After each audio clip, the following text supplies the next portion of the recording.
ada 47 ISP ataupun Iltizam Selangor Penyayang, yang mana inisiatif from cradle to grave, daripada buayan sampai ke liang lahat. Jadi kalau bawah Yayasan Warisan Anak Selangor, salah satu agensi di negeri Selangor, ada bantuan untuk anak masuk ke sekolah, ada bantuan ANAS, anak Selangor, iaitu caruman SSPN, dan sehinggalah kebajikan kepada mereka yang meninggal dunia, bukan sahaja ketika masih hidup tapi sehingga meninggal dunia.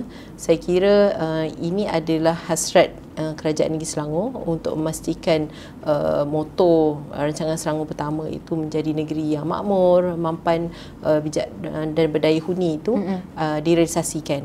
Jadi kita mahu majukan, bangunkan negeri ini supaya makmur, dan secara strateginya kita mahu kongsikan benefit ataupun manfaat itu kepada rakyat. Jadi itu hasratnya.